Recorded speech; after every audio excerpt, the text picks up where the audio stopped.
ഒന്നാം പടിയെക്കുറിച്ചാണ് ചിന്തിച്ചുകൊണ്ടിരിക്കുന്നത്. കഴിഞ്ഞ 2 മീറ്റിങ്ങിലായിട്ട് പവർലെസ്നെസ്സിനെ കുറിച്ചും അതിനു മുമ്പുണ്ടായ 2 മീറ്റിങ്ങിൽ ഈ മദ്യാസക്തി എന്ന് പറയുന്ന രോഗത്തെക്കുറിച്ചും ക്രേവിങ്ങിനെ കുറിച്ചും അലർജിയെ കുറിച്ചും ഒക്കെ നമ്മൾ സംസാരിച്ചു. ഇന്ന് നമ്മൾ അൺമാനേജബിലിറ്റിയെ കുറിച്ച് സംസാരിക്കാനാണ് ശ്രമിക്കുന്നത്. അതിനു മുമ്പായിട്ട് ഈ കഴിഞ്ഞ 2-3 മീറ്റിങ്ങിലുണ്ടായ അല്ലെങ്കിൽ 4 മീറ്റിങ്ങിലുണ്ടായ കുറച്ച് കാര്യങ്ങൾ ഒരു റിവ്യൂ പോലെ അല്ലെങ്കിൽ ഒന്ന് ഓർമ്മപ്പെടുത്താൻ, ഒന്ന് ഓർത്തെടുക്കാൻ വേണ്ടി ശ്രമിക്കുകയാണ്. എന്തൊക്കെയാണ് നമ്മൾ സംസാരിച്ചത്? ആദ്യം നമ്മൾ ആൽക്കഹോളിസമിൻ്റെ 1ാമത്തെ പടി തുടങ്ങുന്നത് തന്നെ ഹൗ ഇറ്റ് വർക്ക്സ് എന്നാണ്. ഇതെങ്ങനെ പ്രവർത്തിക്കുന്നു. അപ്പോൾ നമ്മൾ പറഞ്ഞു how honesty, open mindedness and willingness. സത്യസന്ധത, തുറന്ന മനസ്സ് അല്ലെങ്കിൽ വില്ലിങ്നെസ്. അതിനകത്ത് ഹോണസ്റ്റിയെ കുറിച്ച് 20 പ്രാവശ്യം, അതായത് മൊത്തത്തിൽ 20 പ്രാവശ്യം, 12 ഉൾവിൽ 13 പ്രാവശ്യവും ബുക്കിൽ 7 പ്രാവശ്യം പറയുന്നുണ്ട്. അതിൽ 3 പ്രാവശ്യവും ഇതെങ്ങനെ പ്രവർത്തിക്കുന്നു എന്ന് പറയുന്ന ആദ്യത്തെ പാരഗ്രാഫിലാണ് പറയുന്നത്. പ്രത്യേകിച്ച് റിഗറസ് ഹോണസ്റ്റി, കഠിനമായൊരു സത്യസന്ധത ഉണ്ടാകണം എന്ന് പടികളിലേക്ക് കടക്കുമ്പോൾ എന്ന് അവിടെ വിവരിക്കുന്നുണ്ട്. അടുത്തുള്ളതാണ് ഓപ്പൺ മൈൻഡ്നെസ്. ഓപ്പൺ മൈൻഡ്നെസ് എന്ന കാര്യം 25 തവണ ആൽക്കഹോളിസം ബുക്കിൽ പറയുന്നുണ്ട്. എന്താണ് ഈ തുറന്ന ഹൃദയം? അതായത് ഒരു എളിമയോടുകൂടിയുള്ള ഒരു മനോഭാവം അല്ലെങ്കിൽ ഒരു തുറന്ന മനസ്സ്, അതാണ് നമ്മളെ വിശ്വാസത്തിലേക്ക് നയിക്കുന്നത്. എല്ലാ AA മീറ്റിങ്ങുകളും നമുക്ക് തരുന്ന ഒരു അഷുറൻസ് എന്ന് പറഞ്ഞാൽ that God will restore us to sanity.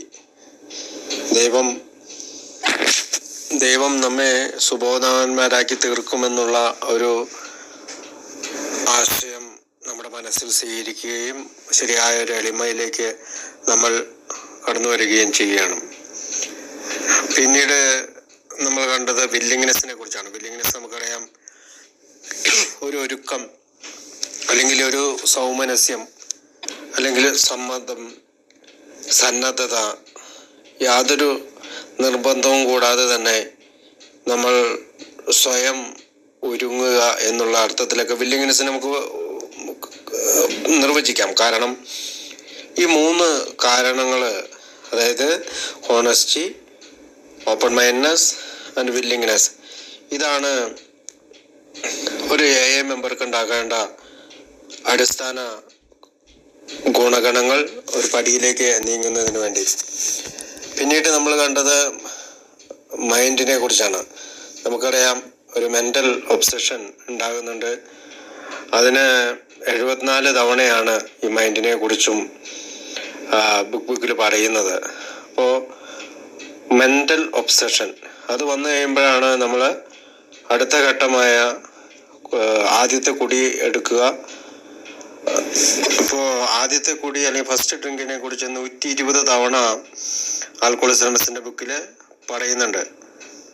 First drink നമ്മൾ എടുക്കുന്നത് പല രീതിയിലാകാം. ഒരു ഇമോഷൻ്റെ ഭാഗമായിട്ട് ദേഷ്യമോ ഭയമോ ചിലപ്പോൾ സന്തോഷപരമായ സംഭവമോ അല്ലെങ്കിൽ സ്നേഹം ഉള്ളപ്പോഴൊക്കെ പോലും ആദ്യത്തെ കുടിയിലേക്ക് നമ്മൾ നടന്നു നീങ്ങിയിട്ടുണ്ട്. ഭാര്യയോടൊക്കെ ദേഷ്യപ്പെട്ടിട്ട് ഞാൻ ഓടിയിട്ടുണ്ട്. അതോടൊപ്പം ഏതെങ്കിലും ബർത്ത്ഡേയോ വിവാഹ വാർഷികമോ ഒക്കെ വരുമ്പോഴും ഞാൻ ഫസ്റ്റ് ഡ്രിങ്ക് എടുക്കാൻ ശ്രമിച്ചിട്ടുണ്ട്. അപ്പോൾ ആദ്യത്തെ കുടികളിലേക്കുള്ള ഭ്രാന്തമായ ഓട്ടം അത് നിർത്തുന്നതിലേക്ക് വേണ്ടിയിട്ടാണ് നമ്മളെ ആൽക്കഹോളിസമിൻ്റെ പടികൾ സഹായിക്കുന്നത്.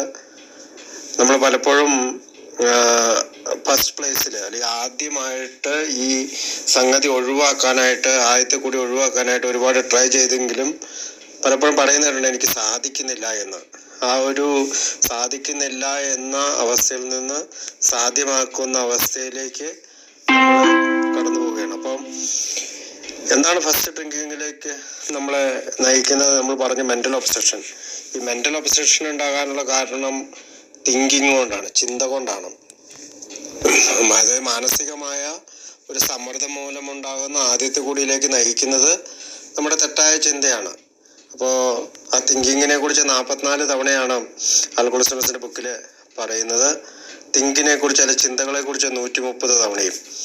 അപ്പോൾ ഈ ചിന്തകളെ നമുക്കറിയാം, വിസ്കിയിൽ പാലൊഴിച്ച് കഴിക്കാമെന്ന് വിചാരിക്കുന്ന ആളെക്കുറിച്ചും 25 വർഷം വരെ കുടിക്കാതിരുന്നിട്ട് വീണ്ടും കുടിച്ച ഒരാളെക്കുറിച്ചും ഒക്കെ നമ്മൾ സംസാരിച്ചു. അതുകൂടാതെ ഒരു ദീർഘദൂര യാത്രയ്ക്ക് പോയപ്പോൾ ഒരു ഹോട്ടലിൽ താമസിച്ചപ്പോൾ വീണ്ടും കുടിച്ചേക്കാമെന്ന് വിചാരിച്ച ആളെക്കുറിച്ച് ചിന്തിച്ചു. ഇതെല്ലാം ആദ്യത്തെ കൂടി നമ്മളെ എങ്ങനെ റിലാപ്സിലേക്ക് എത്തിക്കുന്നു എന്ന് നമ്മൾ കണ്ടു. അപ്പോൾ ആദ്യത്തെ കൂടി എടുത്തു കഴിയുമ്പോൾ ഉണ്ടാകുന്ന ഒന്നാണ് ശാരീരികമായ അലർജി. അപ്പോൾ ബോഡിയെ കുറിച്ച് 14 തവണയാണ് ആൽക്കഹോളിസം അനോണിമസിന്റെ ബുക്കിൽ വിവരിച്ചിരിക്കുന്നത്. അപ്പോൾ മാനസികമായ സമ്മർദ്ദം അല്ലെങ്കിൽ മെന്റൽ ഒബ്സഷൻ അത് എല്ലാ തരത്തിലുള്ള അബ്നോർമലായിട്ട് കുടിക്കുന്ന ആളുകൾക്കും ഉള്ളതാണ്.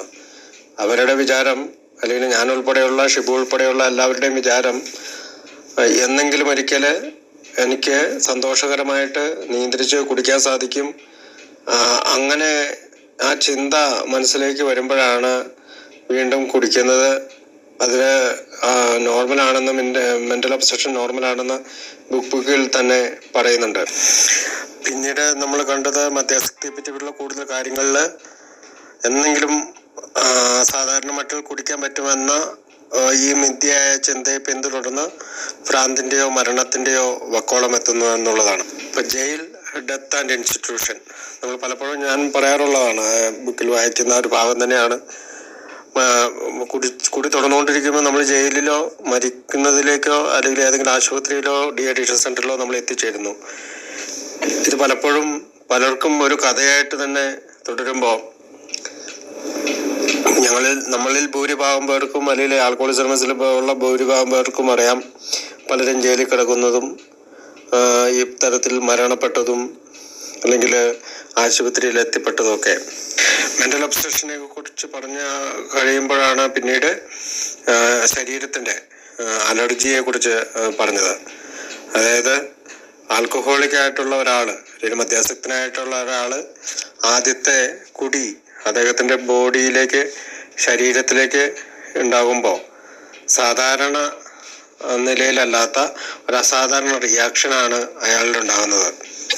അത് ഒരു ആൽക്കഹോളിക് ആയ ആളുടെ ശരീരത്തിന്റെ കെമിസ്ട്രി മൂലമാണ്. ആൽക്കഹോളിക്കുകൾ സൃഷ്ടിക്കപ്പെട്ടിരിക്കുന്നത് അതുപോലെയാണ്. സാധാരണ നോർമൽ ഡ്രിങ്കർ അതിനെ പോലെയല്ല അമിത മദ്യപാന രോഗി സൃഷ്ടിക്കപ്പെട്ടിരിക്കുന്നത്. അവരൊരു പെഗ് കഴിച്ചു കഴിയുമ്പോൾ വീണ്ടും വീണ്ടും കുടിക്കാനായിട്ടുള്ള ഒരു ശാരീരികമായിട്ടുള്ള അലർജി അവരുടെ ശരീരത്തിൽ ഉണ്ടാകുന്നു. അതിനെ വീണ്ടും വീണ്ടും കുടിക്കുന്ന അതിനെ ഫിനോമിനൺ ഓഫ് ക്രേവിങ് അല്ലെങ്കിൽ ആസക്തിയുടെ പ്രതിഭാസം എന്നാണ് നമുക്ക് പറയുക. അപ്പോൾ ഒരു കുടിയിൽ നിന്ന് മാറി നിൽക്കാതെ നമുക്ക് ഈ രോഗത്തിൽ നിന്ന് മാറി നിൽക്കാൻ സാധിക്കുകയില്ല. അപ്പോൾ പിന്നീട് നമ്മൾ കണ്ടത്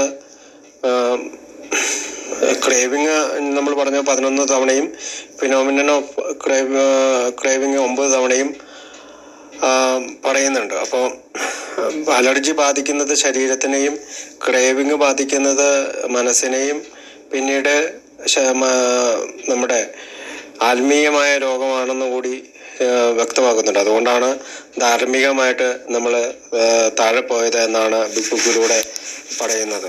അപ്പോൾ ഇപ്പോഴും റിക്കവറിയിൽ നിൽക്കുന്ന ഒരാൾ റിക്കവേർഡായി എന്ന് പറയുന്നുണ്ടെങ്കിൽ അതിനൊരർത്ഥം മാത്രമേ ഉള്ളൂ, മെന്റൽ ഒബ്സഷൻ അതിൽ നിന്ന് എടുത്തു മാറ്റപ്പെട്ടിരിക്കുന്നു, അല്ലെങ്കിൽ ഒരു കോൺസ്റ്റന്റ് സ്ട്രഗിള്, തുടർച്ചയായിട്ടുള്ള സോബറായിട്ട് നിൽക്കാനുള്ള തുടർച്ചയായിട്ടുള്ള ഒരു സ്ട്രഗിള് അയാളിൽ നിന്ന് മാറ്റപ്പെട്ടു എന്ന് മാത്രമേ ഉള്ളൂ. പക്ഷെ ഈ രോഗം ഒരിക്കലും ക്യൂർ ആകുന്നില്ല എന്നും നമ്മൾ കണ്ടു.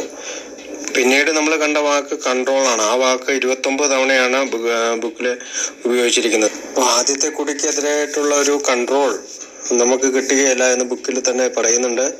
അപ്പം അതിന് 1-ാം പടിയിൽ അത് പറഞ്ഞതിന് ശേഷമാണ് അടുത്ത പടികളിലേക്ക് നമ്മളെ ആൽക്കഹോളിസം അനോണിമസ് നയിക്കുന്നത്. അടുത്തതായി നമ്മൾ കണ്ടത് ആൽക്കഹോളിക് എന്ന വാക്കാണ്. ആൽക്കഹോളിക് എന്ന വാക്ക് അല്ലെങ്കിൽ മദ്യാസക്തൻ എന്ന വാക്ക് 266 തവണയും ആൽക്കഹോളിസത്തെക്കുറിച്ച് 97 തവണയും പറയുന്നുണ്ട്. പ്രത്യേകിച്ച് ഈ ആൽക്കഹോളിസത്തെ കുറിച്ച് 51 പേജിൽ 1 മുതൽ 51 പേജിൽ 97 തവണ പറയുന്നുണ്ട്. അലർജിയെക്കുറിച്ച് 6 പ്രാവശ്യം പറയുന്നുണ്ട്. അലർജിയെക്കുറിച്ച് പറയുമ്പോൾ നമ്മൾ ശ്രദ്ധിക്കണം, എന്തുകൊണ്ടാണ് ബിഗ് ബുക്ക് സാധാരണ മനുഷ്യന് ഒരു മോഡറേറ്റ് ഡ്രിങ്കറെ പോലെ അല്ലെങ്കിൽ മിതമായി കുടിക്കുന്ന ഒരാളെ പോലെ കുടിക്കാൻ കഴിയുന്നില്ല എന്ന് പറയുന്നത് അദ്ദേഹത്തിന് ഈ മദ്യത്തോടൊരു അലർജികളുണ്ട്. ഒരു ആൽക്കഹോളിക്കിന് മദ്യത്തോട് അലർജിയുണ്ട്.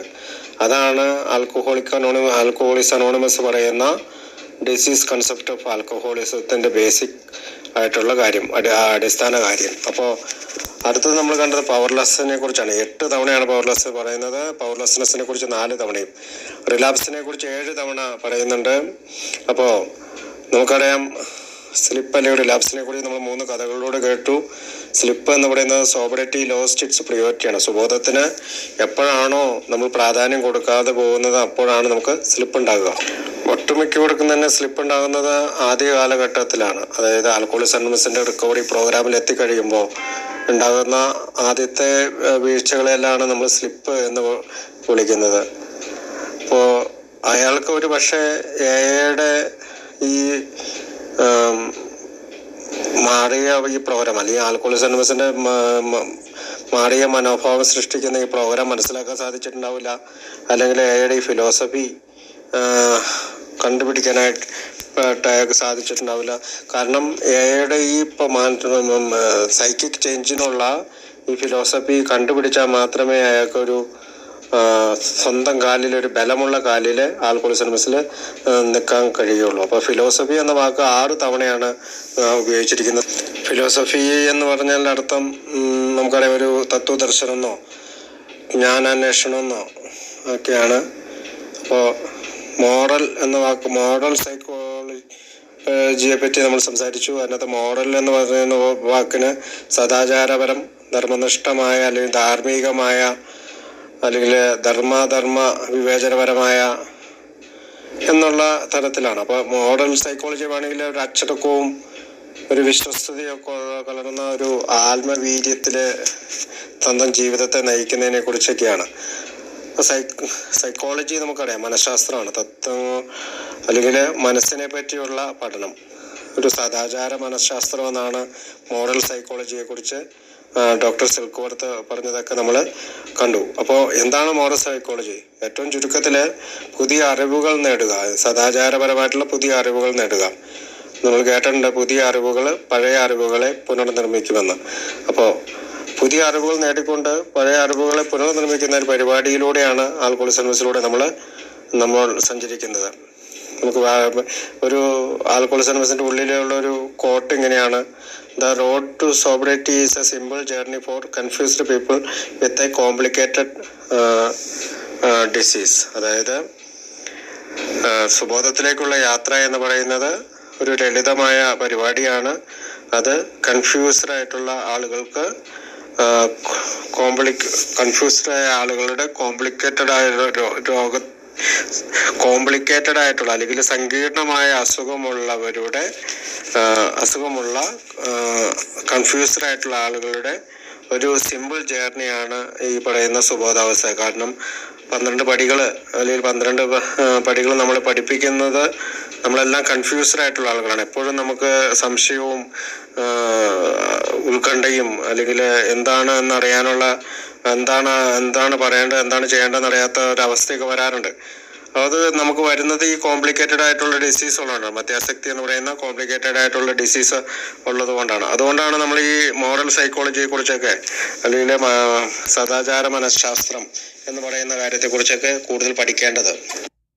കണ്ടത് ഇങ്ങനെ ഒരു ഹൗ ഉള്ള ഒരാൾക്ക് 1-ാം പടി ചെയ്യുമ്പോൾ നമ്മൾ എത്ര പ്രാവശ്യം നുണ പറഞ്ഞു, അല്ലെങ്കിൽ ചീറ്റിംഗ്, വഞ്ചന ചെയ്തു, സ്റ്റീലിംഗ് അല്ലെങ്കിൽ മോഷണം ചെയ്തു എന്നുള്ള ഇതിൻ്റെ ഒരു ലിസ്റ്റ് തയ്യാറാക്കിക്കൊണ്ട് ഈ ലളിതമായ പരിപാടി, അതായത് ബിഗ് ബുക്കിൽ 29 തവണ പറഞ്ഞിരിക്കുന്ന ഈ സിമ്പിൾ പ്രോഗ്രാമിനെ കുറിച്ച് ചെയ്യാനായിട്ട് നമ്മളെ തന്നെ മുഴുവനായി വിട്ടുകൊടുക്കുന്നുണ്ടോ എന്ന് ചിന്തിച്ചു. കൂടാതെ റീഡിങ്, റൈറ്റിംഗ് ആൻഡ് മീറ്റിംഗ്. ഇത് നമ്മൾ ചെയ്യുന്നത് ബിഗ് ബുക്കിലെ, അതൊരു ടെക്സ്റ്റ് ബുക്കാണ്, അല്ലെങ്കിൽ പാഠപുസ്തകമാണ്. സ്കൂൾ കുട്ടികൾ പഠിക്കുന്നത് പോലെ തന്നെ നമ്മൾ ഈ പാഠപുസ്തകം പഠിക്കണം, എഴുതണം. അതുകൂടാതെ മീറ്റിങ്ങിൽ പങ്കെടുക്കണം. അപ്പോൾ റീഡിങ്ങിനെ കുറിച്ച് 30 പ്രാവശ്യവും മീറ്റിങ്ങിനെ കുറിച്ച് 15 പ്രാവശ്യമാണ് ആൽക്കുലസ് എംഎസിന്റെ ബുക്കിൽ പറഞ്ഞിരിക്കുന്നത്. അപ്പോൾ ഓരോ വാക്കുകൾ ഞാൻ ഇങ്ങനെ ഓർത്തെടുത്ത് എന്താണ് നമ്മൾ ആ കഴിഞ്ഞ 2 മീറ്റിങ്ങിൽ പറഞ്ഞതെന്ന് ഒന്ന് ഓടിച്ചൊരു റിവിഷൻ നടത്തിയതിന് ശേഷമാണ് അടുത്ത ഭാഗത്തേക്ക് പോകാനായിട്ട് ഞാൻ താല്പര്യം കാണിക്കുന്നത്. അപ്പോൾ നമുക്കറിയാം, നമ്മൾ ആദ്യത്തെ പെഗ് എടുക്കുമ്പോൾ നമുക്ക് ബോഡിയിൽ ഉണ്ടാകുന്ന ഒരു അവസ്ഥയാണ് അലർജി. അതൊരു ക്രേവിങ്, മൈൻഡിലുണ്ടാകുന്ന ഒരു അവസ്ഥയാണ് ക്രേവിങ് അല്ലെങ്കിൽ ആർത്തി. അലർജിയെ കുറിച്ച് 6 തവണയും ക്രേവിങ് എന്ന് പറയുന്ന ആർത്തിയെ കുറിച്ച് 11 തവണയും ബുക്കിൽ പരാമർശിച്ചിട്ടുണ്ട്. അടുത്തതായി നമ്മൾ കണ്ട വാക്ക് ഡ്രിങ്കിങ് എന്നതിനെ കുറിച്ചാണ്. അപ്പോൾ ഡ്രിങ്കിങ് എന്ന വാക്ക് ഉപയോഗിച്ചിരിക്കുന്ന 198 തവണയാണ്. തിങ്കിങ് ഉപയോഗിച്ചിരിക്കുന്ന 18 തവണയാണ്. അതായത് 18 തവണ ചിന്തിക്കുന്നത് കൊണ്ട് 198 തവണ നമ്മൾ കുടിച്ചു എന്ന് വേണമെങ്കിൽ കാണാം. അതൊരു തമാശയായിട്ട് പറഞ്ഞതാണ്. പക്ഷേ 18 തവണ തിങ്കിങ് എന്നുള്ളൊരു വാക്ക് ബിഗ് ബുക്കിലെ വിവിധ തല അവസ്ഥകളിൽ സൂചിപ്പിക്കുന്നതിന് വേണ്ടി സൂചിപ്പിച്ചിട്ടുണ്ട്. ഈ തിങ്കിങ്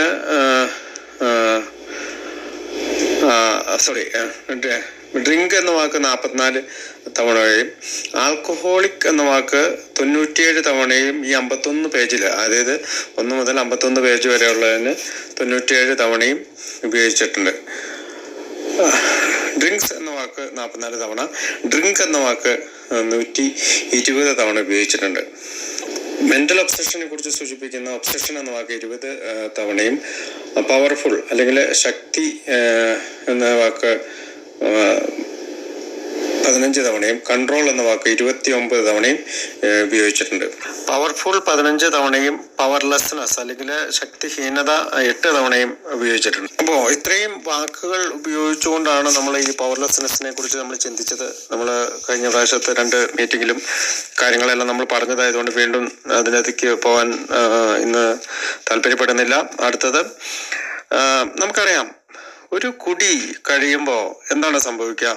നമ്മുടെ ബോഡിയിൽ ഒരു അലർജി ഉണ്ടാവുന്നു, അല്ലെങ്കിൽ ഒരു ക്രേവിങ് രൂപപ്പെടുന്നു. എന്തുകൊണ്ടാണ് ക്രേവിങ് രൂപപ്പെടുന്നത്? കുടി നേരിട്ട് നമ്മുടെ ശരീരത്തിനെ ബാധിക്കുന്ന, അല്ലെങ്കിൽ നമ്മുടെ ശരീരത്തിന്റെ കെമിസ്ട്രിയെ ബാധിക്കുകയാണ്. അത് നേരിട്ട് കണക്ഷൻ ചെയ്തിരിക്കുന്നത് നമ്മുടെ ശരീരത്തിന്റെ കെമിസ്ട്രിയെ പറ്റിയാണ്. ഒരു ആൽക്കഹോളിക്കിന്റെ ശരീരത്തിന്റെ കെമിസ്ട്രിയുമായിട്ട് ബന്ധപ്പെട്ടിരിക്കുന്നതാണ്. എന്നാൽ ഒരു നോർമൽ ആൽക്കഹോളിക്കിന്റെ ശരീര കെമിസ്ട്രിയേക്കാൾ വ്യത്യസ്തമാണ് ഒരു അഡിക്ഷൻ ഉള്ള അല്ലെങ്കിൽ ആൽക്കഹോളിക് ആയിട്ടുള്ള ആൽക്കഹോളിക്കിന്റെ ശരീരത്തിന്റെ കെമിസ്ട്രി. അതുകൊണ്ടാണ് ഈ ക്രേവിങ് രൂപപ്പെടാനുള്ള കാരണം. ആരാണ് ഈ മെന്റൽ ഒബ്സഷനെ കുറിച്ച് പറഞ്ഞത്? ഡോക്ടർ കാൾ ജങ് ആണ്. ശാരീരികമായ അലർജിയാണെന്ന് പറഞ്ഞത് ഡോക്ടർ സിൽക്ക്വർത്ത്. അപ്പോൾ ഡോക്ടർ കാൾ ജങ് ഈ മെന്റൽ ഒബ്സഷനിൽ നിന്ന് രക്ഷ നേടുവാനായിട്ട് ഒരു സ്പിരിച്വൽ എക്സ്പീരിയൻസ് വേണം എന്ന് റോളണ്ട് ഹസാർഡിനോട് പറഞ്ഞത് നമ്മൾ ചരിത്രം പറഞ്ഞപ്പോൾ പറഞ്ഞിട്ടുണ്ട്. അപ്പോൾ ഈ മദ്യത്തിന് മുന്നിൽ ശക്തിഹീനനെന്ന് ഞാൻ സമ്മതിച്ചു എന്നുള്ള ആദ്യത്തെ പാർട്ടില് ആഴത്തിലും ഒരു ഗൗരവമായിട്ടുള്ള ഒരു സ്വീകരണം എനിക്കുണ്ടായാൽ മാത്രമേ പിന്നീടുള്ള സ്റ്റെപ്പുകളിലേക്ക് എനിക്ക് പോകാൻ കഴിയും. എനിക്ക് ബുദ്ധി കൊണ്ടുള്ള അല്ലെങ്കിൽ ഒരുപാട് ബുദ്ധി കൊണ്ടുള്ള തീരുമാനമല്ല. ചിലപ്പോൾ നമുക്ക് ബുദ്ധിയിൽ തീരുമാനിക്കും, ഉള്ളിൽ ഹൃദയത്തിൽ നമുക്ക് തീരുമാനിക്കാം. ബുദ്ധിയിൽ തീരുമാനിക്കുന്നത് ശരിയാണ്. ആൽക്കഹോളിക് മദ്യം ആദ്യത്തെ കുടി കഴിയുമ്പോൾ ക്രേവിങ് ഉണ്ടാവുന്നു, ബോഡി അലർജി ഉണ്ടാവുന്നു എന്നോ, തിങ്കിങ് ആണ് പ്രശ്നം, ഡ്രിങ്കിങ് അല്ല എന്നൊക്കെ ഒരുപാട് തലയിൽ കയറ്റി വെച്ചുകൊണ്ട് കാര്യമില്ലാതെ ഹൃദയത്തിലേക്ക് ആഴത്തിൽ ഉൾക്കൊള്ളുകൊണ്ട് ഒരു അക്സെപ്റ്റൻസ് ഞാൻ ഉണ്ടാക്കി മാത്രമേ ഈ പവർലെസ്നെസ്സിൽ നിന്ന് എനിക്ക് രക്ഷ നേടാനായിട്ട് സാധ്യതയുള്ളൂ. എന്ന് വെച്ചാൽ, ഷിബു ഞാനൊരു ആൽക്കഹോളിക്കാണ് അല്ലെങ്കിൽ ഐ ആം ആൻ ആൽക്കഹോളിക് എന്ന ചിന്ത എനിക്ക് എപ്പോഴും വേണം. അത് ചിന്ത ഉണ്ടാവണമെങ്കിൽ നമ്മൾ ആദ്യം പറഞ്ഞ പോലെ ഹൗ വർക്ക് ചെയ്യണം? Honesty, open mindedness, willingness work ചെയ്യണം. നമ്മുടെ പ്രോഗ്രാം ഉണ്ടായത് തന്നെ 6 മാസം സോബറായിരുന്ന ബിൽ ഡബ്ല്യു ആറ് മണിക്കൂർ മാത്രം സോബറായിരുന്ന ഡോക്ടർ ബോബിന്റെ അടുത്ത് സന്ദേശം എത്തിക്കാൻ പോകുന്ന ഒരു സാഹചര്യം ഉണ്ടാകുന്നതിലൂടെയാണ്. അപ്പോൾ ഞാൻ കുടിക്കാതിരിക്കുന്നു, മറ്റുള്ളവരെ കുടിക്കാതിരിക്കാൻ സഹായിക്കുന്ന ഒരു കൺസെപ്റ്റ് ലൂടെയാണ് ഒന്നാം പടി നമ്മൾ മനസ്സിലാക്കിയെടുക്കുന്നത്. നമ്മുടെ പവർലെസ്നെസ് മറ്റുള്ളവർ പറയുന്നതിലൂടെയൊക്കെയാണ് നമ്മൾ മനസ്സിലാക്കിയെടുക്കുക. കാരണം ഡോക്ടർ ബോബിന്റെ അടുത്ത് അത്രയും ബുദ്ധിയും ഒരുപാട് കഴിവും MD ആയിരുന്ന ഡോക്ടർ ബോബിന്റെ അടുത്ത് ഒരു സ്റ്റോക്ക് ബ്രോക്കറാണ്. അത് എന്തുകൊണ്ടാണ്? അത് ഇന്റലക്ച്വൽ അല്ല, അതിൽ ബുദ്ധിപരമായിട്ടുള്ള ഒരു കഴിവ് കൊണ്ടല്ല ബിൽഡബിൾ ഡോക്ടർ ബോബിന്റെ അടുത്ത് ഈ കാര്യങ്ങളെല്ലാം പറഞ്ഞത്. അദ്ദേഹം പറഞ്ഞത് അനുഭവങ്ങളിലൂടെയാണ്. അതുകൊണ്ടാണ് ഡോക്ടർ ബോബ് പിന്നീട് പാസിട്രോണിൽ എഴുതിയത്, ഞാൻ എൻ്റെ ഭാഷ സംസാരിക്കുന്ന ഒരാളെ കണ്ടു എന്ന് പറയുന്നത്. അയാൾ പറഞ്ഞ കാര്യങ്ങൾ പുസ്തകങ്ങളിലൂടെ വായിച്ച കാര്യങ്ങളല്ല, അയാളുടെ സ്വന്തം ജീവിതത്തിൽ അനുഭവിച്ച കാര്യങ്ങളാണ് പറഞ്ഞത്. അതാണ് പുള്ളിക്ക് കൂടുതൽ മനസ്സിലാക്കാനായിട്ട്, അല്ലെങ്കിൽ ആൽക്കഹോളിസത്തെ കുറിച്ച് മനസ്സിലാക്കാനായിട്ട് സഹായിച്ചിട്ടുള്ളതെന്ന് നമുക്ക് മനസ്സിലാക്കാം. ആദ്യത്തെ കുടി എപ്പോഴും നമ്മളെ കാത്തിരിക്കുന്നുണ്ട്, പക്ഷെ ഒരു സർവൈവൽ നമ്മളെ കാത്തിരിക്കുന്നുണ്ടോ, അല്ലെങ്കിൽ നമ്മുടെ ജീവിതത്തിലേക്കുള്ള ഒരു തിരിച്ചുവരവ് നമ്മളെ കാത്തിരിക്കുന്നുണ്ടോ എന്ന് നമുക്ക് സംശയമാണ്. കാരണം നമ്മൾ 2-3 ഉദാഹരണങ്ങൾ കണ്ടപ്പോൾ ആദ്യത്തെ ആള് ഇവിടെ 4 വർഷം കൊണ്ട് മരിച്ചതൊക്കെ ആയിട്ട് നമ്മൾ കഴിഞ്ഞതിന്റെ മുമ്പിലത്തെ മീറ്റിങ്ങിൽ നമ്മൾ സംസാരിച്ചാണ്. അപ്പോൾ ഇതിനകത്ത് ബുദ്ധിപരമായിട്ടുള്ള കുറച്ച് ആസ്പെക്ട് എന്ന് പറയുന്നത്, നമ്മൾ ഒരു റിങ്ങിലേക്ക് കയറിയാൽ മാത്രമേ അവിടെ നിൽക്കുന്ന ആൾ നമ്മൾ ഇടിക്കുകയുള്ളൂ. അതായത് നമ്മൾ എല്ലാം തയ്യാറായി നമ്മുടെ കയ്യിൽ ഓറയൊക്കെ ഇടിക്കളത്തിലേക്കാണ് ബോക്സിംഗ് ഒക്കെ നടത്തുന്ന സ്ഥലത്തേക്കാണ് ആ കയ്യിലിടുന്ന ആ ഓറയൊക്കെ ഇട്ടിട്ട് നമ്മൾ കയറുവാണെങ്കിൽ മാത്രമേ നമ്മൾ ഇടിയുള്ളൂ. അപ്പൊ ഡോണ്ട് ഡ്രിങ്ക് എന്ന് വെച്ചാല് നമ്മൾ കുടിച്ചില്ലെങ്കിൽ നമ്മൾ കുടിയനാകുന്നില്ല. അപ്പോൾ കുടിക്കാതിരിക്കുക എന്നുള്ള ആ ഒരു കൺസെപ്റ്റ് ഞാൻ ആഴത്തില് എൻ്റെ ഹൃദയത്തില് ഗൗരവപൂർണമായിട്ട് എടുക്കണം. അങ്ങനെ ഒരു ഗൗരവപൂർണമായിട്ട് എടുക്കുന്ന ആൾക്ക് മാത്രമേ അടുത്ത 11 പടികളിലേക്ക് പോകാൻ സാധിക്കുള്ളൂ. നമുക്കറിയാം, ആൽക്കഹോളിക്സ് അനോണിമസിലെ ആദ്യത്തെ പടി, പൂർണ്ണമായിട്ടും ചെയ്യാൻ പറ്റുന്ന പടി, 100% ചെയ്യാൻ പറ്റുന്ന പടി, ഒരു ലാഡർ വെച്ച് ചിന്തിക്കുകയാണെങ്കിൽ, അല്ലെങ്കിൽ ഒരു കോണി വെച്ച് ചിന്തിക്കുകയാണെങ്കിൽ ആദ്യത്തെ ഒരു സ്റ്റെപ്പാണെന്ന് പറയാം. ആ കോണിയുടെ ആദ്യത്തെ സ്റ്റെപ്പാണ്. അതായത് നമ്മുടെ റെക്കോർഡ് പരിശോധിക്കുക എന്ന് പറയും അല്ലെ, എഴുതി നമ്മുടെ ലുക്ക് അറ്റ് ദി റെക്കോർഡ് എന്ന് പറയുന്നത് നമ്മുടെ റെക്കോർഡുകൾ പരിശോധിക്കുക. എന്തൊക്കെ കാരണങ്ങൾ കൊണ്ടാണ് ഞാൻ വീണ്ടും കുടിച്ചത്. 3 പ്രാവശ്യം 3 പെഗ് അടിക്കണമെന്ന് തീരുമാനിച്ചിട്ട് ഒരു സ്ഥലത്തേക്ക് പോകുന്ന ആൾ 23 തവണ കുടിക്കുന്നത് എന്തുകൊണ്ടാണ്? അല്ലെങ്കിൽ ആൽക്കഹോൾ എൻ്റെ ജീവിതത്തിലെ 90% കാര്യങ്ങളും തീരുമാനിക്കുന്ന രീതിയിലേക്ക് മാറിയത് അങ്ങനെയാണ്. അത് ആൽക്കഹോൾ എന്തൊക്കെയാ തീരുമാനിച്ചെന്ന് ഞാൻ എൻ്റെ ജീവിതത്തിൽ ഒരു ദിവസം ഞാൻ കുടിച്ചു കഴിഞ്ഞപ്പോൾ ഞാൻ ഓർക്കുന്നുണ്ട്. വീട്ടിൽ നിന്ന് ഇറങ്ങി ഞാൻ എൻ്റെ വീടിൻ്റെ അടുത്തുള്ള ബാറിൽ നിന്ന് കുടിച്ചത് ഓർക്കുന്നുണ്ട്. പിന്നീട് ഞാൻ തൃശ്ശൂര് എൻ്റെ ഒരു കൂട്ടുകാരൻ്റെ വീട്ടിലാണ് ഉറങ്ങിയിട്ട് എണീറ്റത്. അപ്പൊ ഞാൻ എങ്ങനെ ആ കുടിയാണ് എന്നെ നിയന്ത്രിച്ചുകൊണ്ട്. അപ്പൊ 90% എവിടെ പോകണം, എന്ത് കഴിക്കണം, എവിടെ ജീവിക്കണം, ഇതൊക്കെ ചിന്തിക്കുന്ന എൻ്റെ ചിന്തകളെ മുഴുവൻ 90% നിയന്ത്രിച്ചിരുന്നത് കുടിയാണ്. അപ്പോൾ അങ്ങനെ ചിന്തിക്കുമ്പോഴാണ് ഞാൻ ഇതിന്റെ പവർലെസ്നെസ്സിനെ പറ്റി കൂടുതൽ മനസ്സിലാക്കാൻ സാധിക്കുകയുള്ളൂ. ചിലപ്പോൾ നമ്മുടെ മീറ്റിങ്ങുകളിലൊക്കെ പറഞ്ഞു കേൾക്കാണ്ട്, ഒരു ആൽക്കഹോളിക് ആയിട്ടുള്ള ഒരു മദ്യാസക്തനായിട്ടുള്ള ഒരാള് കുടി നിർത്തിയില്ലെങ്കിൽ ആൽക്കഹോൾ അവനെ നിർത്തുമെന്ന്. ആൽക്കഹോൾ അവനെ നിർത്തുമെന്ന് പറഞ്ഞാൽ അവനെ കൊല്ലുമെന്ന് തന്നെയാണ് അർത്ഥത്തിലൊക്കെ നമ്മൾ പറയാറുണ്ട്.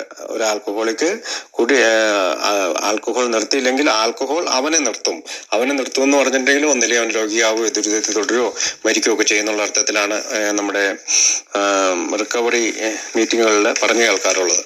അപ്പൊ നമ്മുടെ ആദ്യത്തെ ഭാവം മദ്യത്തിന് മുന്നിൽ ശക്തിഹീനനെന്ന് ഞങ്ങൾ സമ്മതിച്ചു. അപ്പൊ ഇതിനാൽ നമ്മൾ ഏകദേശമൊക്കെ ശക്തിഹീനനാണെന്ന് സമ്മതിച്ചു കഴിഞ്ഞു. ഡാഷ്, എന്താണ് ഈ ഡാഷ്? ഡാഷ് എന്ന് പറയുന്നത് അടുത്ത സെന്റൻസുമായിട്ട് ഒരു കണക്ഷൻ ഉണ്ട്, അല്ലെങ്കിൽ അതൊരു ന്യൂ ടോപ്പിക്കാണ്. അപ്പൊ ആദ്യത്തെ ഭാഗത്തിന് ഒരു ടോപ്പിക്കാണ്, അതിന്റെ പേരാണ് പവർലെസ്നെസ്. രണ്ടാമത്തെ അല്ലെങ്കിൽ പവർലെസ്നെസ് അല്ലെങ്കിൽ ശക്തിഹീനത. രണ്ടാമത്തെ ടോപ്പിക്കിന്റെ പേരാണ് അൺമാനേജബിലിറ്റി അല്ലെങ്കിൽ അനിയന്ത്രിതമായ അവസ്ഥ. അപ്പോൾ പവർലെസ്നെസ്സും അൺമാനേജബിളുമായിട്ടുള്ള ഈ 2 കാര്യങ്ങള് 2 സബ്ജക്റ്റാണ്. അല്ലെങ്കിൽ അൺമാനേജബിലിറ്റി എന്ന് പറയുന്നത് ഒരു പുതിയ ഭാഗമാണ്.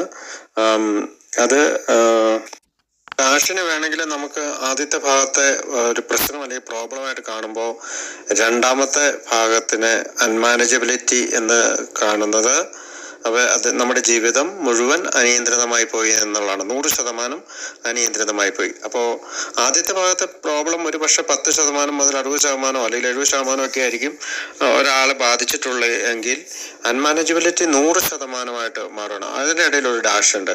ഈ ഡാഷ് എന്ന് പറയുന്നത് 2 ടോപ്പിക്കുകളെ വിവരിക്കാനാണ്. അത് തമ്മിൽ ഒരു കണക്ഷൻ ഉണ്ട്. ആൻഡ് എന്നല്ല ഉപയോഗിച്ചിരിക്കുന്നത്, ഡാഷ് ആണ്, ഒരു വരയാണ് ഇട്ടിരിക്കുന്നത്. നമ്മൾ കണ്ടിട്ടുണ്ടാവും മലയാളത്തിലും ഇംഗ്ലീഷിലും ഒക്കെ സെയിം ആണ്. അപ്പോൾ എന്താണ് അൺമാനേജബിലിറ്റി? അതാണ് നമ്മൾ ഇന്ന് കാണാൻ പോകുന്നത്. പ്രോബ്ലത്തിന് നോ ചോയ്സ് ആണ്. നമുക്ക് തിരഞ്ഞെടുക്കാൻ പറ്റാത്തതാണ് പ്രോബ്ലം. ആദ്യത്തെ പാർട്ട് നമുക്ക് ഒരിക്കലും ചിന്തിക്കാൻ പോലും കഴിയുകയില്ല. നമ്മൾ വീണ്ടും കുടിച്ചു കഴിഞ്ഞാൽ നമ്മൾ വീണ്ടും ആൽക്കഹോളിക്കായിട്ട് മാറും. അതാണ് അതിൻ്റെ അഡിക്ഷൻ്റെ ഭാഗമായിട്ട് പ്രോബ്ലത്തെ പറ്റി നമ്മൾ ഇതുവരെ മനസ്സിലാക്കിയത്. അൺമാനേജബിലിറ്റി 100% ഒരാളുടെ ജീവിതത്തിൽ സംഭവിക്കുന്നതാണ്. എന്തുകൊണ്ടാണ്? നമ്മുടെ വിൽ കാരണം. വില്ലെന്ന വാക്കിന് മലയാളത്തിൽ ഒരുപാട് അർത്ഥങ്ങളുണ്ട്. ആഗ്രഹമെന്നോ ഇച്ഛയെന്നോ ഇഷ്ടമെന്നോ എന്തൊക്കെ ഒരുപാട് വാക്കുകൾ നമുക്ക് അതിന് വേണ്ടിയിട്ട് വിൽ എന്ന് പറയാം. അപ്പോൾ നമ്മുടെ ഒരു താല്പര്യം എന്ന് നമ്മൾ സങ്കല്പിച്ചു കഴിഞ്ഞാൽ ആ താല്പര്യം ഈ താല്പര്യം ഒരിക്കലും സുഖപ്പെടുന്നില്ല. നമുക്ക് നമ്മുടേതായ കുറേ താല്പര്യങ്ങളുണ്ട്. അത് എന്തില്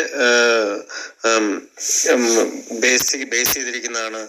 നമ്മുടെ സെൽഫിഷ്നെസ് അല്ലെങ്കിൽ സെൽഫ് സെന്റേർനെസ്സിന് ഡയറക്റ്റ് ബന്ധപ്പെട്ടിരിക്കുന്നതാണ്.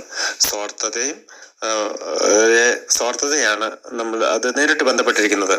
നമ്മുടെ ബുക്കില് 60ാമത്തെ പേജ് പറയുന്നുണ്ട് self centred and ego centric എന്ന് പറയുന്നത്. അപ്പോൾ നമ്മൾ സ്വന്തം ഇച്ഛയാൽ മുന്നോട്ട് കൊണ്ടുപോകുന്ന ജീവിതം വിജയമായിരിക്കില്ല എന്ന് നാം ബോധ്യമുള്ളവരായിരിക്കലാണ് അതിൻ്റെ 1ാമത്തെ ആവശ്യകത. അപ്പോൾ അൺമാനേജബിലിറ്റിയുടെ ഒരു ഡെഫിനിഷൻ പേജ് നമ്പർ 59 മലയാളം ബുക്കിൽ പറയുന്നുണ്ട്.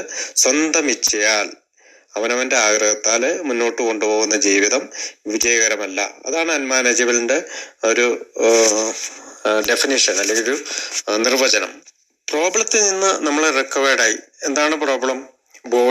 ബോഡിയുടെ നമ്മൾ ഡ്രിങ്ക് എടുക്കുന്നില്ല, അപ്പൊ നമ്മുടെ ശരീരം രക്ഷപ്പെട്ടിരിക്കുന്നു. അപ്പൊ മൈൻഡിൽ നമ്മൾ തിങ്ക് ചെയ്യുന്നില്ല, മെന്റൽ ഒബ്സഷൻ ഇല്ല. അങ്ങനെ നമ്മൾ റിക്കവേർഡായി. പക്ഷെ ഈ 2ാമത്തെ ഭാഗം വരുമ്പോൾ അൺമാനേജബിലിറ്റിയാണ്. അവിടെ നമ്മൾ നോട്ട് ക്യൂർഡ് എന്നാണ് പറഞ്ഞത്. അത് ഒരിക്കലും സുഖപ്പെടുന്നില്ല. കാരണം നമ്മളെപ്പോഴും നമ്മുടെ സ്വേച്ഛയാലാണ് നയിക്കപ്പെടുന്നത്. എന്നാൽ അവിടെ സ്വേച്ഛയാൽ നയിക്കപ്പെടുന്ന ഒരാളെ പറ്റി ബുക്കിൽ തന്നെ പറയുന്നുണ്ട്. ബുക്കിൽ പറയുന്ന ഭാഗം ഇങ്ങനെയാണ്: സ്വന്തം ഇച്ഛയാൽ മുന്നോട്ട് കൊണ്ടുപോകുന്ന ജീവിതം വിജയകരമായിരിക്കില്ല. അങ്ങനെയാണെങ്കിൽ നമ്മുടെ ഉദ്ദേശം നല്ലതാണെങ്കിൽ പോലും ആരെങ്കിലുമായോ എന്തെങ്കിലുമായോ നാം എല്ലായ്പ്പോഴും തന്നെ ഏറ്റുമുട്ടലിൽ ഏർപ്പെടും. മിക്ക ആളുകളും സ്വയം പ്രേരണയാൽ ജീവിക്കാൻ ശ്രമിക്കുന്നു. എല്ലാ പ്രകടനവും ഒറ്റയ്ക്ക് തന്നെ നടത്തണമെന്ന് ആശിക്കുന്ന ഒരു നടനെ പോലെയാണ് ഓരോരുത്തരും. ലൈറ്റും ഗായക സംഘവും സീനിയറുടെയും മറ്റു നടന്മാരും ഒക്കെ തനിക്ക് വേണ്ടി ഒരുക്കപ്പെടണമെന്നും തൻ്റെ വഴിക്ക് വരണമെന്നുമാണ് അയാളുടെ ആഗ്രഹം. ഈ പറഞ്ഞതുപോലെ ഇയാളുടെ സജ്ജീകരണങ്ങളൊക്കെ സാധിച്ചാൽ അയാൾ ആഗ്രഹിക്കുന്നത് പോലെ, അല്ലെങ്കിൽ ഒരു സെൽഫ് സെന്റേർഡ് ആയിട്ടുള്ള ഒരു ആൽക്കഹോളിക് ആഗ്രഹിക്കുന്ന പോലെ ആളുകൾ ചെയ്താൽ അയാളുടെ പ്രകടനം മഹത്തരമായിരിക്കും. അയാൾ ഉൾപ്പെടെ എല്ലാവരും സന്തുഷ്ടരാകും. ജീവിതം അതിശയമാകും. ഈ ഒരുക്കങ്ങൾ ഉണ്ടാക്കാൻ ശ്രമിക്കുന്നതിനാൽ നമ്മുടെ നടൻ ചിലപ്പോഴൊക്കെ തികച്ചും മേന്മയുള്ളവനാകാം. അയാൾ ദയാലുവും മറ്റുള്ളവരുടെ വികാരങ്ങളും താല്പര്യങ്ങളും പരിഗണിക്കുന്നവനും ക്ഷമാശീലനും ഉദാരമതിയും ആകാം. വിനീതനും ശുദ്ധൻ പോലും ആയിരിക്കും.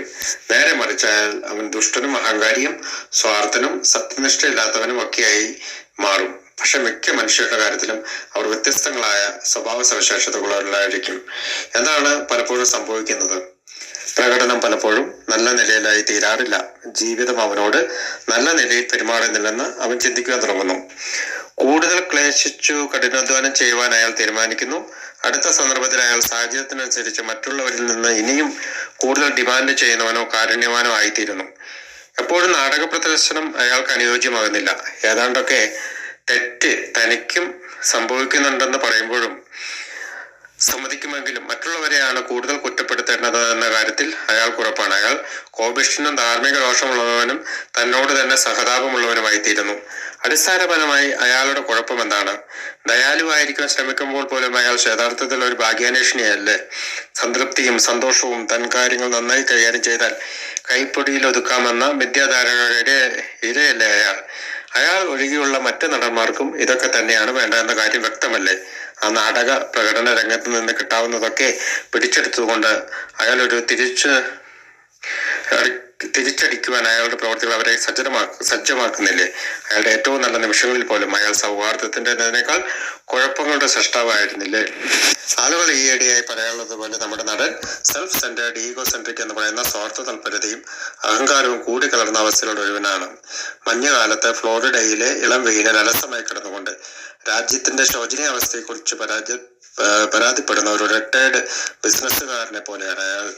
20-ാം നൂറ്റാണ്ടിന്റെ പാപങ്ങളെ കുറിച്ച് ഓർത്ത് നിലവിൽപ്പെടുന്ന വൈദികനെ പോലെ ലോകത്തിൽ അവരൊഴികെല്ലാം മര്യാദക്കാരായാൽ എല്ലാം സാങ്കല്പിക ലോകം അല്ലെങ്കിൽ ഉട്ടോപ്യ പോലെയായി തീരുമെന്നുള്ള രാഷ്ട്രീയക്കാരെയും പരിഷ്കർത്താക്കളെയും പോലെ സമൂഹം തന്നോടും തെറ്റ് ചെയ്തു എന്ന് കരുതുന്ന നിയമനിഷേധിയായ ഭവനവേദന കവർച്ചക്കാരനെ പോലെ എല്ലാം നഷ്ടപ്പെട്ട ഒടുവിൽ തടലാക്കപ്പെട്ട ഒരു അമിത മധ്യാസക്തനെ പോലെ നമ്മുടെ പ്രതിഷേധങ്ങൾ എന്തൊക്കെയായാലും നമ്മിൽ പലരും സ്വന്തം കാര്യങ്ങളിൽ മാത്രം വെറുപ്പുകളിലും സ്വയം സഹതാപങ്ങളിലും മാത്രം താല്പര്യമുള്ളവരല്ലേ?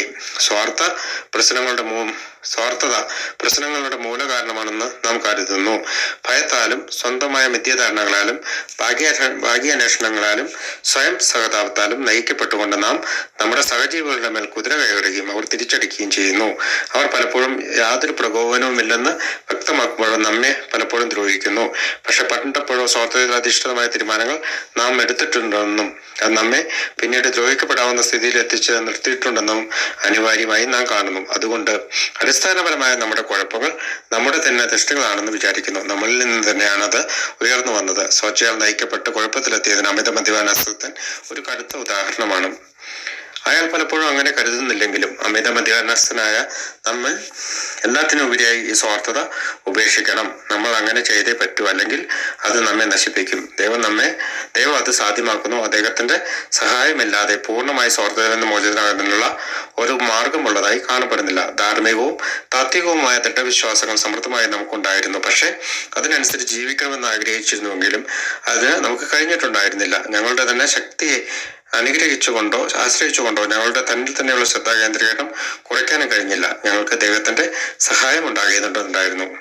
ഇങ്ങനെയാവുന്നതിന്റെ മുഖ്യ കാരണങ്ങൾ ഇതാണ്. ഒന്നാമതായി, ദൈവം കളിക്കുന്ന ഏർപ്പാട് ഞങ്ങൾക്ക് ഉപേക്ഷിക്കേണ്ടതുണ്ടായിരുന്നു. അതുകൊണ്ട് ഒന്നും നടന്നിരുന്നില്ല. അടുത്തതായി, ഇനിയും അങ്ങോട്ട് ഈ ജീവിത നാടകത്തിൽ ഞങ്ങളുടെ ഡയറക്ടർ ദൈവമായിരിക്കുമെന്ന് ഞങ്ങൾ കരുതുന്ന തീരുമാനമെടുത്തു. അദ്ദേഹമാണ് മുതലാളി, ഞങ്ങൾ വെറും ഏജന്റുമാർ മാത്രം. അദ്ദേഹമാണ് പിതാവ്, ഞങ്ങൾ അദ്ദേഹത്തിന്റെ മക്കളും. മിക്ക നല്ല ആശയങ്ങളും ലളിതമാണ്. മോചനത്തിലേക്ക് ഞങ്ങൾ നടന്നു നീങ്ങിയ വിജയകരമായ കവാടത്തിന്റെ മൂലക്കല്ല് ഈ ആശയമായിരുന്നു. അപ്പൊ അവിടെ ആ ഒരു 2 പാരഗ്രാഫില് സെൽഫ് സെന്ററിനെ കുറിച്ചുള്ള ഒരു കാര്യമാണ് നമ്മൾ പറഞ്ഞു മനസ്സിലാക്കുന്നത്. അത് ശരിക്കും പറഞ്ഞാൽ ഈ അൺമാനേജബിലിറ്റിയെ സംസാരിക്കുമ്പോൾ നമ്മൾ 2-3 പടികളിലേക്കുള്ള ഒരു യാത്രയാണ്. അപ്പോൾ 2-3 പടികളിലേക്കുള്ള യാത്രയിൽ നമ്മൾ ടേണിങ് പറയുന്നുണ്ട്. അപ്പോൾ നമ്മൾ ടേണിങ് എങ്ങോട്ടാണ്? അതർ സെന്റർനെസ് അല്ലേ? മറ്റുള്ള കാര്യങ്ങൾ സെന്റർനെസ് ചെയ്യാൻ തുടങ്ങും. നമ്മൾ എപ്പോഴും 12 വാഗ്ദാനങ്ങളിൽ പറയുന്ന അല്ലെങ്കിൽ 9th സ്റ്റെപ്പ് പ്രോമിസസിൽ പറയുന്നത് സ്വാർത്ഥ കാര്യങ്ങളിലുള്ള നമ്മുടെ താല്പര്യം നഷ്ടപ്പെടുകയും നമ്മുടെ സഹജീവികളോട് സ്നേഹം വർദ്ധിക്കുകയും ചെയ്യുന്നു എന്നുള്ളതാണ്. അപ്പൊ സ്വാർത്ഥ കാര്യങ്ങളിലുള്ള താല്പര്യം നമ്മൾക്ക് നഷ്ടപ്പെടുത്തിക്കൊണ്ട് നമ്മൾ മറ്റുള്ളവരിലേക്ക് ശ്രദ്ധിക്കാൻ, മറ്റുള്ളവരുടെ കാര്യങ്ങൾ നമ്മളോട് തന്നെ കാഠിന്യമുള്ളവനും മറ്റുള്ളവര് ദയാലുമായിട്ട് പെരുമാറുന്ന ഒരവസ്ഥയിലേക്ക് നമ്മൾ എത്തിച്ചേരുന്നതാണ് ഈ അൺമാനേജബിലിറ്റി. എന്നിരുന്നാൽ തന്നെയും ഈ അൺമാനേജബിലിറ്റി നമ്മൾ പിന്തുടരുന്നുണ്ട് എവിടെ വരെ? മരണം വരെ.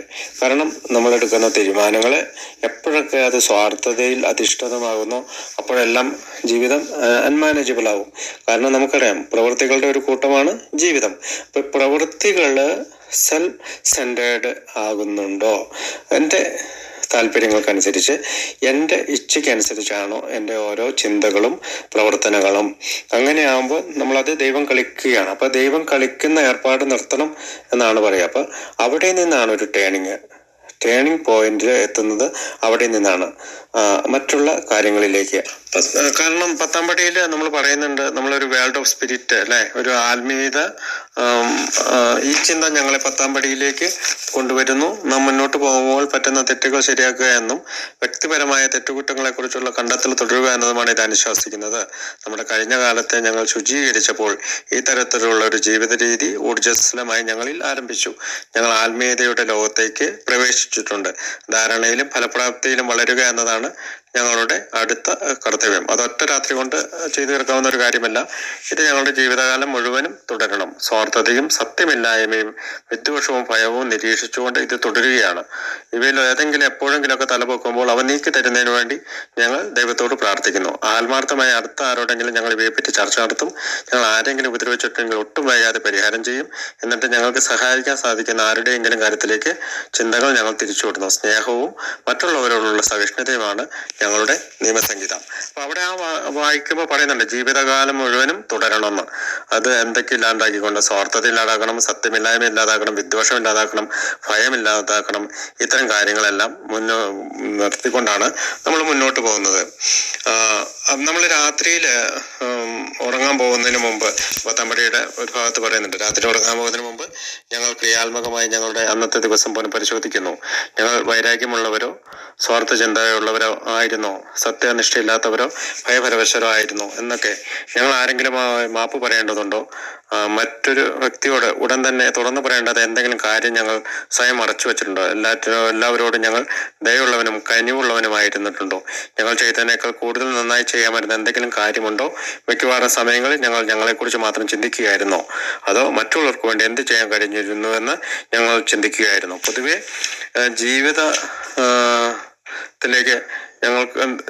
ജീവിതധാരയിലേക്ക് ഞങ്ങൾക്ക് എന്ത് പങ്ക് നൽകാൻ കഴിയും? ഇങ്ങനെയൊക്കെയുള്ള ഈ സമയത്ത് ഞങ്ങൾ ചിന്തിക്കുന്നു. പക്ഷെ ഈ അവസരത്തിൽ മനപ്രയാസത്തിലേക്കും ദുഃഖത്തിലേക്കും അനാരോഗ്യകരമായ ചിന്തകളിലേക്കും മനസ്സ് തന്നെ പോകാതെ ഞങ്ങൾ ശ്രദ്ധിക്കേണ്ടതുണ്ട്. എന്തുകൊണ്ടെന്നാൽ ഞങ്ങളെ കൊണ്ട് മറ്റുള്ളവർക്ക് പ്രയോജനക്ഷമത മേൽപ്പറഞ്ഞ മൂലം നഷ്ടപ്പെടാനിടയുണ്ട്. ഇപ്രകാരമുള്ള പുനഃപരിശോധനയ്ക്ക് ശേഷം ഞങ്ങൾ ദൈവത്തോട് മാപ്പിരക്കുകയും തെറ്റ് തിരുത്തി മുന്നോട്ട് പോകുന്നതിനാവശ്യമായ നടപടിക്രമങ്ങൾ എന്തെന്ന് ദൈവത്തോട് അന്വേഷിക്കുകയും ചെയ്യുന്നു. രാവിലെ ഉണരുമ്പോൾ നമുക്ക് നമ്മുടെ മുന്നിലുള്ള 24 മണിക്കൂറിനെ കുറിച്ച് ചിന്തിക്കാം. ഞങ്ങൾ ഒരു ദിവസത്തേക്ക് മാത്രമുള്ള പദ്ധതികൾ ആവിഷ്കരിക്കുന്നു. അത് ആരംഭിക്കുന്നതിന് മുമ്പ് ദൈവത്തോട് ഞങ്ങളുടെ ശരിയായ ചിന്തയ്ക്ക് വഴികാട്ടാൻ ഞങ്ങൾ അപേക്ഷിക്കുന്നു. പ്രത്യേകിച്ചും ആത്മനിന്ദയിലേക്കും അസത്യത്തിൽ നിന്നും തൻകാര്യ മാത്രനിഷ്ഠയിൽ നിന്നും അകന്നു നിൽക്കുവാൻ ഇതിനാവശ്യമായ മാർഗസിദ്ധിക്ക് വേണ്ടി ഇങ്ങനെയുള്ള ഒരു സാഹചര്യത്തിൽ ഞങ്ങൾക്ക് ഞങ്ങളുടെ മാനസികമായ കഴിവുകളെ ഉറച്ച മനസ്ഥിതിയോട് പ്രായോഗികമാക്കാൻ കഴിയുന്നു. കാരണം ഞങ്ങൾക്ക് ഉപയോഗിക്കുന്നതിനായി ദൈവം ഞങ്ങൾക്ക് തലച്ചോറ് നൽകിയിട്ടുണ്ട്. ദുർമോഹങ്ങളിൽ നിന്ന് ഞങ്ങളുടെ ചിന്ത മുക്തമാക്കപ്പെടുമ്പോൾ ചിന്തയുടെ പിൻബലമുള്ള ഞങ്ങളുടെ ജീവിതം കുറെ കൂടി ഉയർന്ന തലത്തിൽ എത്തുന്നു. അപ്പോൾ ഈ വേൾഡ് ഓഫ് സ്പിരിറ്റ്, ഈ 10-ാം പടിയിലേക്ക് നമ്മൾ പോകുന്നതിന് മുമ്പ് ഈ 1-ാം പടിയിലെ ഈ അൺമാനേജബിലിറ്റിയിൽ ഇവിടെ തുടങ്ങുവാണ് നമ്മുടെ വില്ല് അല്ലെങ്കിൽ നമ്മുടെ സ്വാർത്ഥതയിൽ നിന്ന് മറ്റ് സെൻറ്റേർനെസ്സിലേക്ക്, സെൽഫ് സെൻറ്റേർനെസ്സും നോക്കുന്നതിൽ നിന്ന് മറ്റുള്ളവരിലേക്ക് ശ്രദ്ധിക്കുന്നതിനായിട്ട്, മറ്റുള്ളവരെ സഹായിക്കുന്നതിനായിട്ട് നമ്മൾ ടേൺ ചെയ്യുന്നതാണ് നമ്മൾ ഈ പാരഗ്രാഫെല്ലാം വായിച്ചത്. അപ്പോൾ നീ എന്നുള്ള ഒരു സങ്കല്പത്തിൽ നിന്ന് വി എന്നുള്ളൊരു സങ്കല്പത്തിലേക്ക് പോകുന്നു. ഞാൻ മാത്രമേ, അല്ലെങ്കിൽ എൻ്റെ കാര്യം, എൻ്റെ ഈഗോ, എൻ്റെ ആഗ്രഹങ്ങളിൽ നിന്ന് നമ്മുടെ ആഗ്രഹം അല്ലെങ്കിൽ നമ്മുടെ താല്പര്യം, അല്ലെങ്കിൽ അവരുടെ ആഗ്രഹം അവളുടെ താല്പര്യം എന്നുള്ള രീതിയിലേക്ക് നമ്മുടെ ചിന്തകളെ നമുക്ക് മാറ്റുവാൻ സാധിക്കണം.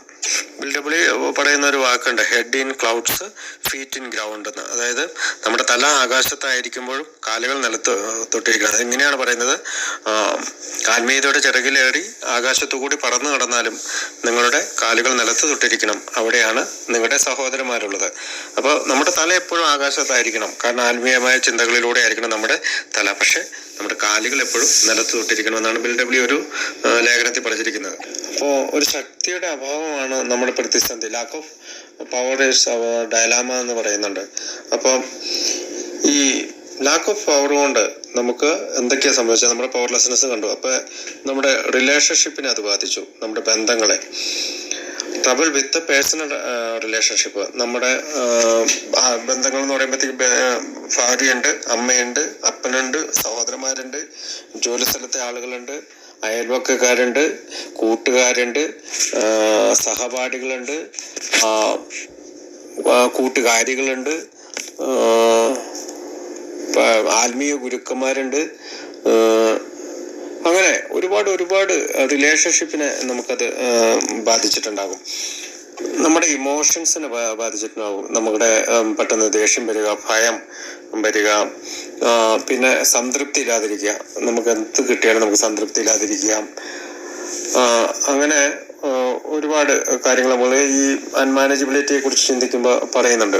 പിന്നെ ഫീലിംഗ് ഓഫ് യൂസ്ലെസ്നെസ്, നമ്മളെ ഒന്നിനും കൊള്ളില്ല, എങ്ങനെയും മരിക്കാം, ഇനി മുന്നോട്ടുള്ള ജീവിതത്തിൽ ആർക്കും ഒരു ഉപകാരമില്ലാതെ ജീവിക്കുന്നതിനൊക്കെയുള്ള ആ ഒരു ചിന്തകളെ നമ്മുടെ ജീവിതത്തെ പെട്ടെന്ന് ബാധിക്കാൻ സാധ്യതയുണ്ട്. ഇപ്പോൾ സ്വന്തം ഇച്ഛയാൽ നയിക്കപ്പെട്ട് സ്വാർത്ഥതയിലായിരുന്ന നമ്മളെ അതിൽ നിന്ന് മാറ്റി മറ്റുള്ളവരുടെ ജീവിതത്തിൽ ശ്രദ്ധിക്കുന്ന ഒരാളായിട്ട് നമ്മളെ മാറ്റുന്ന ഒരു പ്രോഗ്രാമാണ് ആൽക്കഹോളിസത്തിന്റെ പടികൾ.